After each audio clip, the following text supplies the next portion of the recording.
Ingat din kayo dito sa Dubai. Ingat, ma'am. Yes, ma'am.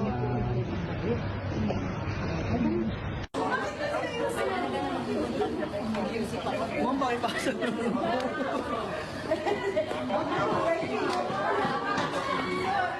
On that aspect, again, we have to remember that the effectivity of the withdrawal of the Philippine government under the Rome Statute took effect last March of 2019. But the case was filed prior to its withdrawal. In other words, the International Criminal Court has already acquired jurisdiction over it. The investigation has already started, and the issuance of the warrant is legal and valid pursuant to the international rules. So having said that, the issuance of the warrant was of course issued, and it was coordinated with the Interpol, of which wherein the Philippine government is a party. And being a party, we have the obligation and we are duty-bound to have this warrant of arrest be implemented. And that is why the warrant, as issued. Hello po mga ka-viral and welcome back again to this YouTube channel. Latest update na naman tayo ngayon. Nanganganib ngayon si VP Sara Duterte dahil maaaring siya na ang isusunod na aaristuhin ng ICC or International Criminal Court. Kaugnay ito sa pagkasangkot di umano niya sa kasong crime against humanity noong ito'y mayor pa ng Davao City. Una nang binalaan ng ina si VP Sara Duterte na mag-ingat dahil sa lumalabas na balita na siyang isusunod na target ng ICC through Interpol. Nasa bansang Netherlands ngayon ang Vice Presidente upang bisitahin ng ama na dating Pangulo na si Pangulong Rodrigo Roa Duterte dahil nakadetain dito sa detention facility ng ICC sa The Hague, Netherlands pagkatapos nitong maaresto ng Interpol sa naiyat paglapag nito galing sa pagbisita sa mga OFW sa Hong Kong. Naiharap na rin si PRRD sa prosecution ng ICC noong nakaraang araw. Kasama niya ang kanyang dating Presidential Executive Officer na si Attorney Salvador Medialdia, na siya ring tumayong legal defense nito sa pagharap niya sa prosecution ng ICC. Kasama ni VP Sara Duterte sa pagbisita sa ama sina Senator Ruben Padilla at Attorney Harry Roque na dating presidential spokesperson ng dating Pangulo. Si Attorney Harry Roque ay isa sa mga legal defense ni dating Pangulong Duterte sa ICC. Kinuwestiyon ng kampo ni PRRD ang illegal di umano na pag-aresto sa kanya na tinawag nilang kidnapping dahil wala di umanong formal na pagsunod sa jurisdiction at sovereignty ng Pilipinas ang pag-aresto ng ICC sa dating Pangulo bilang isang independent country. At hindi na di umano sakop ng ICC simula pa ng 2019 ang bansang Pilipinas. Subalit nanindigan ng Malacanang na wala silang nilabag na karapatan ng dating Pangulo dahil nakipag-cooperate lamang sila sa Interpol na siyang may kaugnayan sa ating bansa at dahil sa malaking ambag nito sa paghuli sa mga Pilipino na nasa labas ng bansa. Sa ngayon ay kaliwat kanan ang nangyayari na pagtitipon at prayer rally sa iba't ibang panig ng bansa na nananawagan na ibalik si PRRD sa Pilipinas. Wala po kasi tayong jurisdiction sa anumang gagawin po ng ICC. Sa kanilang mga procedures, wala pong jurisdiction. At after natin dala po ang dating Pangulo sa ICC, wala na po kamay o responsibilidad ang gobyerno kay dating Pangulong Duterte. Pero, base po sa RA 9851, bilang Pilipino, hindi lang dahil bilang dating Pangulo, si dating Pangulong Duterte, kailanganin din po natin ng gobyerno na ma-assure po, masigurado natin na nagkakaroon po ng fair trial. Lalong-lalo na po, Pilipino po ang dating Pangulong Duterte. Okay, pero lahat po ng mga gastusin, like for example for legal counsel and all, private capacity na po yun ni former president. Sa kanya dapat manggaling yun. Opo. Kahit nga po sa mga complainants, hindi rin po yan talaga sagot ng gobyerno dahil may kanya-kanya po silang mga abogado at sabi nga po natin, wala po tayong responsibilidad or wala tayong hand over the ICC proceedings. Last question na lang po, Yusek. Si former Senator Trillanes, sinabi niya po in one of his interviews na there could be a seize order coming from the ICC sa mga Duterte assets while the trial or the investigation is ongoing. if maglabas po ang ICC ng ganung klaseng order to freeze the assets of the former president, will the government comply on that particular order? Kung meron naman po tayong batas at inaalaw po tayo, ipakita lamang po nila, tayo po yung magkukomply dahil lagi po, sinasabi natin, lahat po ng gagawin natin dito ay dapat lamang base sa batas. Okay, next question po. Eden Santos, Net 25. Yes, sir, good morning po.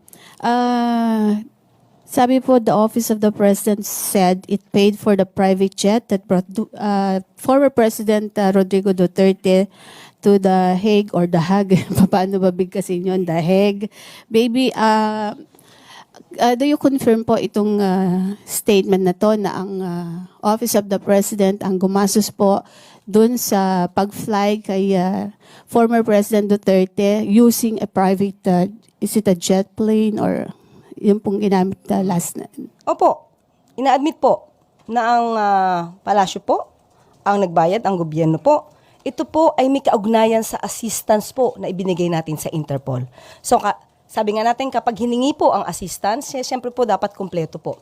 Dahil kung wala naman po na ipoprovide na sasakyan para madala po ang dating Pangulo sa ICC, parang hindi rin po naging kumpleto ang pagtugon natin sa ating commitment to the Interpol.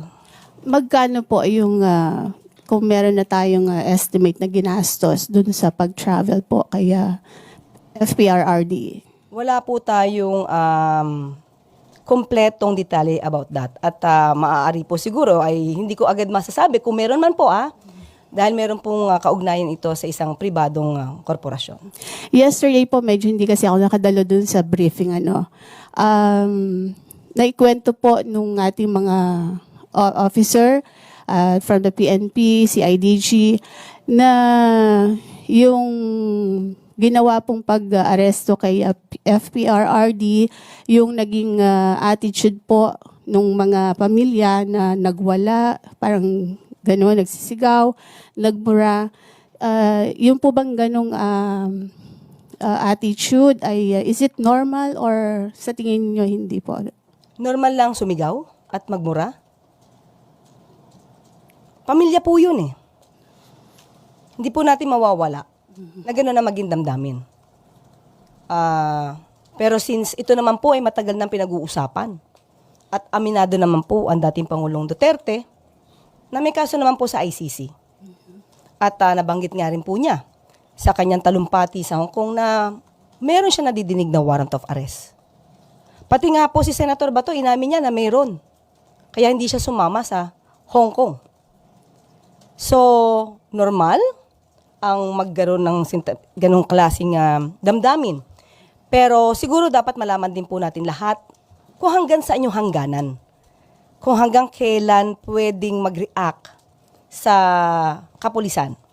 Kung ginagawa ang tama, nandoon ang mga dokumento, tingin ko dapat sumunod din tayo po sa batas. Iba po kasi yung sitwasyon na hinuli ka, pero wala kang ginawa, hindi ka caught in the act, or walang warrant of arrest. Pero dito po lahat ay naipakita. May warrant of arrest, nandiyan po ang Interpol. So siguro mas maganda po kung naging kalmado rin ang mga kamag-anak po ni dating Pangulong Duterte. So you're saying, sinasabi niyo po ba yan dahil based on your own experience din po dun sa nangyari sa kliyente ninyo, parang sort of ganon? Okay, sasagutin kita dyan. Unang-una, nalaman nyo ba kung ano yung totoong kwento? Yung aking kliyente, this is so too personal na pag-usapan dito, but I will explain. Yung ating naging kliyente doon, hinuli, again, uulitin ko, di ko po alam kung nandito kayo nun. Hinuli ng walang warrant of arrest, walang kaso, at hindi man lang sinabihan yung kliyente ko ng nature of the case. Ang sabi, confidential. What should the counsel react? And how would the counsel react on that? This situation of the former President Duterte, it's different from the case that I handled. There were violations committed by the police officers during that time, that's 2015. But in this case, all the documents, all the legalities, nobody can question that. Except maybe if they can use that for as a defense in their case. Thank you. Next question, Maricel Halili, TV5. Magandang umaga po. Ma'am, follow-up lang dun kay Senator Bato. Ano po yung nakikita natin na scenario once na nirelease na rin yung arrest warrant against kay Senator Bato de la Rosa? Pareho din po ba yung assistance na ibibigay ng government Sa sa Interpol? Interpol? Pareho pa rin po. Hindi po kasi tayo pwedeng mamili. Kung ito po ay ginawa po at nakipag-coordinate, makipagtulungan tayo sa Interpol dahil ang dating Pangulo po ang subject po ng warrant of arrest, hindi po tayo pwedeng mamili. Wala pong pwedeng special treatment. So kung mangyayari po to sa iba pang mga suspect na may warrant of arrest, basta valid po yung warrant of arrest at ito po ay na-course through the Interpol, gagawin pa rin po natin kung ano po yung dapat gawin ng gobyerno. Pero what will happen po? Kasi I understand Senator Bato de la Rosa has already talked to Senate President Jesus Codero and he asked for the protection of the Senate. So paano pong magiging senaryo doon kung may kausap siya sa Senado? Hindi ko po alam kung ano magiging sagot ni Senate President patungkol dyan, hanggang saan yung protection na kanya maibibigay. Kung may warrant of arrest, abogado naman po si Senate President. Alam naman po niya kung ito'y valid at pwede niya po na ikumpirma kung valid ang warrant of arrest. Hindi naman po niya siguro ikakalong at itatago ang masasabing suspect sa isang international criminal court. Ma'am, last na lang po. Yesterday, Senator Bato de la Rosa mentioned that clearly it was a demolition job against him. Pero parang nag-benefit pa siya dun sa demolition job kasi tumaas daw yung kanyang survey sa Pulse Asia. Your reaction on that? Paano po magiging demolition job kung ito pong kasong to ay na-file na? Hindi pa po panahon ng eleksyon, hindi pa po panahon ni Pangulong Marcos. Ito po, naisampa po yata to kung di ako nagkakamali taong 2017. Matagal na nga po eh. Dapat noon pa po. Di ba kung ito po ay hindi po nag-withdraw at alam naman po natin ang dahilan kung bakit nag-withdraw ang dating Pangulong Duterte dito sa Rome Statute. Siguro po, pag-usapan din po natin yung mga di umanong biktima. Hindi puro dapat sa kanila lang nakatuon ang atensyon ng tao. Hindi napapansin sa ngayon ano ang naranasan ng mga biktima. Ano ang naranasan ng mga pamilya na naiwan ng kanilang mga kamag-anak na naging di umanong biktima ng EJK. Bakit ngayon ang mga Pilipino hindi na nakikita yung mga namatay? Bakit na pagtutuunan natin ng pansin yung pinagbibintangan na pumatay at nagpapatay? Bakit parang nag-glorify pa natin sa ngayon yun ang naaakusahan ng murder and crimes against humanity? Sana po ang ang taong bayan, buksan naman nila yung isip. Tingnan po nila, ano ang naramdaman ng mga tao, ng pamilya na naging biktima ng EJK. Sorry, how far are we from achieving justice for those victims? Doon po sa ICC, EJK. ng EJK. Sa ngayon po, alam ko po may mga naka-pending po na complaints. Pero ayun nga po, kay SOJ Remulla, yung mga complaints naman po, kung di ako nagkakamali, yung complaints po sa ICC, ay hindi naman po yan itatouch. So most probably, para hindi po magkaroon ng overlapping ng cases at para hindi masabi namin magkaroon ng double jeopardy in the future. So, tignan po natin at tatanungin ko po rin si SOJ patungkol sa mga pending cases patungkol po dyan. Next question, Annalisa Berano, Bomboradio. Yusek, good morning. Kahapon po itinanggi na ng Armed Forces of the Philippines and PNP na walang sundalo, pulis ang nag-resign sa service bilang suporta kay dating Pangulo. Alam po ba ito ni Presidente at ano po ang kanyang reaksyon? Sa tingin niyo po ba ano ang motibo ng mga nagpapakalat nito at saan po ito nanggaling? Thank you. Marami po nagpapakalat ng iba't ibang kwento na wala pong katotohanan. Sa atin pong paningin, ang pagkakalat po ng mga gintong klaseng kwento ay para po mas lumaki ang simpatya sa dating Pangulong Duterte. Pero tandaan po natin, sabi nga po natin, ang mga taong bayan, sana po imulat nyo ang inyong mga mata. Tingnan nyo po kung ano ba talaga yung katotohanan. Muli, wag natin iwan yung issue ng extrajudicial killings. Meron pong mga namatay. Meron pong mga nagrereklamo. At ang mga nagrereklamong ito ay noong pa po 2017. Hindi po ito sa panahon ni Pangulong Marcos. Okay. Sa mga nag-resign, wala pong katotohanan. Ayon po kay General Fajardo, wala pong katotohanan na may nag-resign.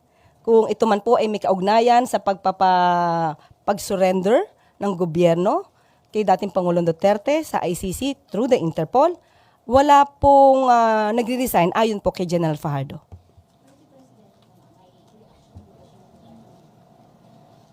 Kung wala pong nagre-resign, mas maganda po, di masaya po siya. Thank you, ma'am. Next Wala question. po. Loyalty check? Wala po. Wala po. Dahil kampante po ang Pangulo na ang ginawa po naman ng administrasyon ay naaayon sa batas. Even makes it sadder, mas nakakalungkot na nung 7 taon na dumaan, they had no choice but to pin their hopes on a foreign court. 'Di ba? Parang sa ngayon, kinukot siya na sinasabing we're surrendering our sovereignty. Pero kung isipin mo, mas nakakalungkot na kung ikaw nasa side ng mga kapamilya na napatay, na kailangan mong umasa sa isang korte na sobrang layo, na hindi mo makuha yung inaasa mong katarungan dun sa mga pulis, sa mga korte dito mismo sa bansa natin. And I think this is for me the impact of what's happening yesterday. 7 years pinagkait sa kanila any glimmer of hope na magkakaroon sila ng hustisya, at kahapon dumating yon. At alam kong may trial pa na susunod. At meron pang pagkakataon, kahit si former President Duterte, may pagkakataon din siyang i-defend ang sarili niya. Pero in the end, let's allow justice to take due course. Let's not reduce this to a political narrative. Let's not just look at the political motives of whosoever, di ba? Isipin naman natin yung buhay na nawala, yung mga taong napatay. Yun talaga dapat ang nakatuon ng attention natin. Kahit sino naman siguro, mapresidente man siya o hindi, kung di umano ganyan ang krimen na ginawa nila, I think they should be made accountable for that. Thank you, Kong. Follow up lang doon. Should there be any firmer legal action as of now, given na maybe si Nana Yunina ay representasyon din ng ilan sa mga kaso na until now, sadly, may mga men in uniform na mga ilan na service pa rin, nasangkot sa nakaraang madugong war on drugs, and parang on the local scope, ini-implement pa rin nila yung somewhat, hindi ibigay yung police report, hindi ibigay yung mga tanong sa kasagutan nila, and then pwede bang yun ang maging sentro sa pagtuloy ng Quadcom? Well, tama ka doon. Siguro itong isang magandang nangyari from the Quadcom is that lahat ng ito ay nailabas natin. At kung sino man ang nagtatago from behind an official role or nagtatago sa likod ng kapangyarihan, nailabas natin lahat to. We were able to give some breathing space siguro na lang naman para doon sa pamilya ng mga AJK victims, no? And hopefully that would, kasi naniniwala tayo doon sa AJK, kaparte siya ng sistematikong pamamaraan ng yung pagpapasawalang bahala sa value ng buhay dahil lang sa war on drugs, 'di ba? Nung kawalan ng katarungan. So we want to see the pattern in that. And hopefully with what we've learned from the Quadcom, and as the Quadcom progresses, ito yung sinabi kanina, we're hopeful that more and more of our police officers and those who were actually involved in implementing it, especially those yung sumunod lang, yung naipit doon sa kill quota, yung mga naipit doon sa promotion, magkaroon ng pagkakataong ilahad din yung katotohanan ayon sa kanilang nalalaman. Thank you, sir. Last from my end, impeachment lang po. Prosec Jill, question lang po. Kasi nung nakaraan with Prosec Chua, ang pinag-uusapan namin is that paano yung complications if in case nga pumunta ng Netherlands si BP Sara Duterte and then maging abala siya doon as of course assisting her father. Pero yun nga po nangyari na, nasa Netherlands siya ngayon, walang certainty kung kailan babalik o mananatili ba siya sa beside her father. Ano pong mga complications na madulot nito sa impeachment? And ano po yung best possible route ngayon? Dapat bang madaliin o mas naging ideal ba ngayon yung meron munang leeway time bago mag-July na yun ang sundin kasi busy si Sara Duterte?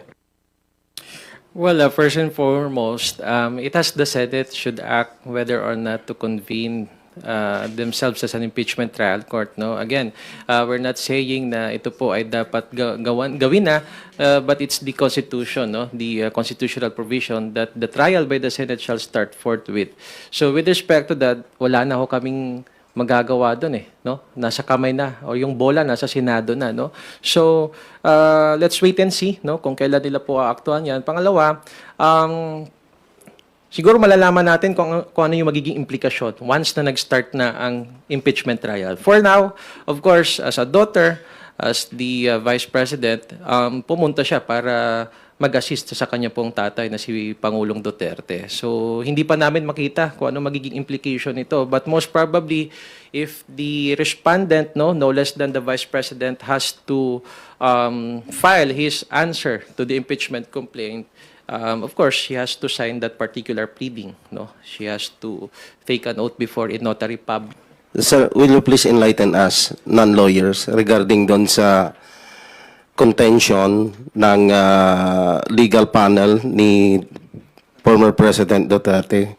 Kaya sila nag-file ng petition for certiorari and TRO and now habeas corpus sa Supreme Court na nagkaroon daw ng procedural lapses doon sa execution ng arrest warrant from ICC kasi supposed to be daw, even Senator Cayetano, sinabi niya na yung arrest warrant ay dapat i-validate pa ng local competent court before na-i-execute.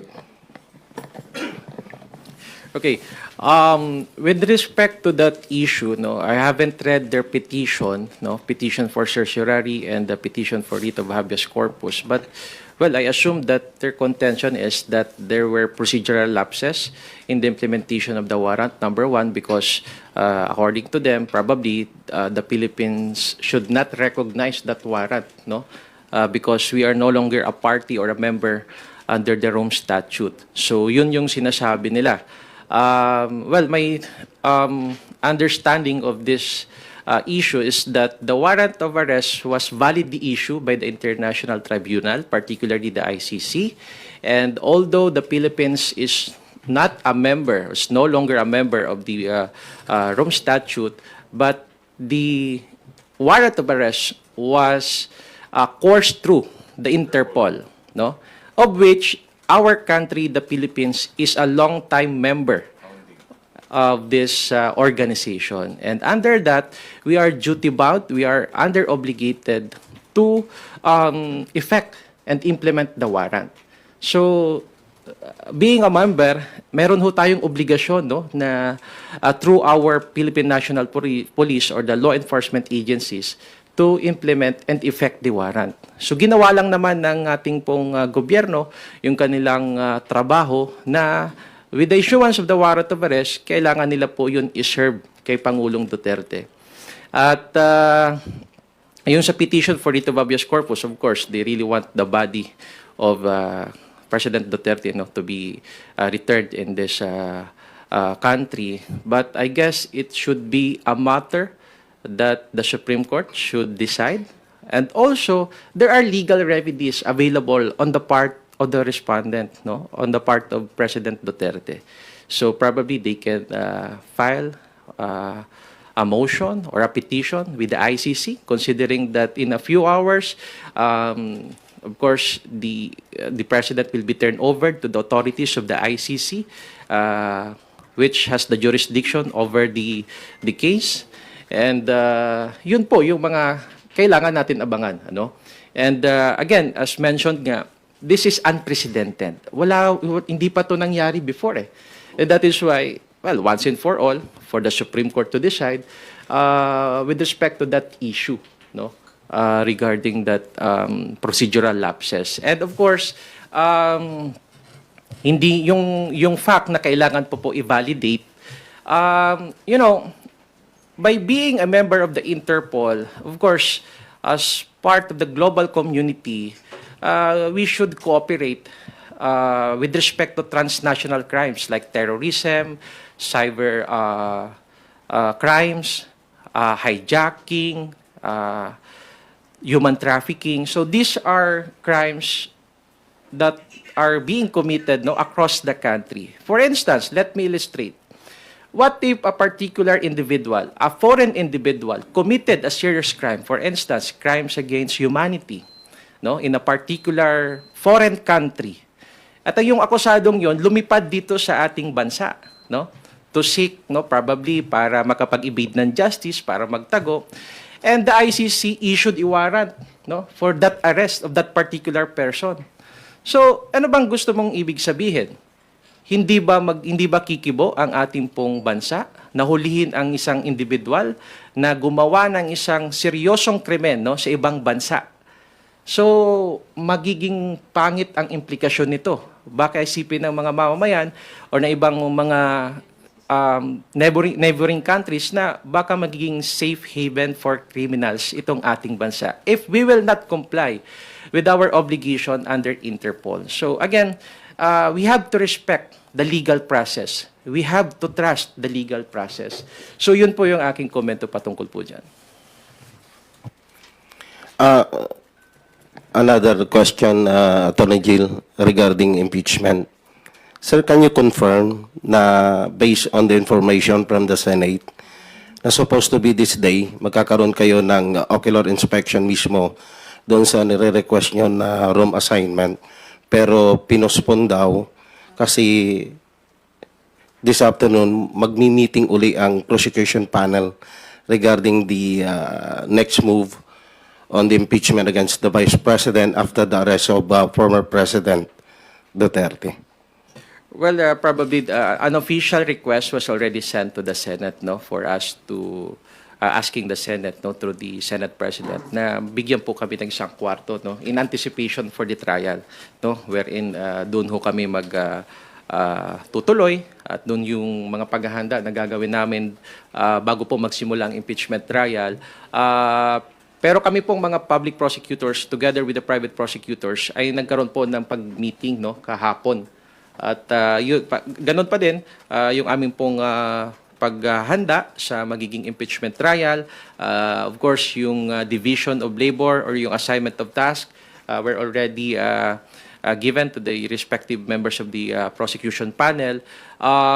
Let's wait and see what would be the next move of the prosecutors dito pong mga darating na araw. But then again, if given the chance, mabuti na din po na magkaroon kami ng pagkakataon na makabisita, at least parte po ng aming preparasyon yan sa aming trial. We have to be familiarized with the environment wherein doon po mangyayari yung trial. So, parte po yung ng aming pong mga preparasyon.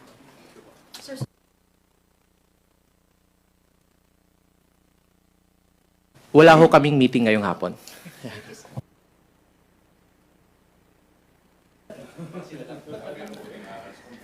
Thank you, Vic. Lenes Capanti from GMA Online.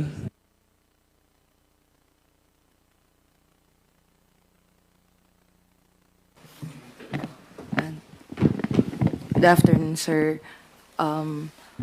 About, nabanggit din kasi ni Kong Jude to kanina, yung Pangilinan versus Cayetano na ruling of the Supreme Court stating that the Philippines is still obligated to cooperate with ICC proceedings provided that yung alleged crimes happened during when we were still a party to the Rome Statute and the complaint was filed, the proceedings were initiated prior to the withdrawal.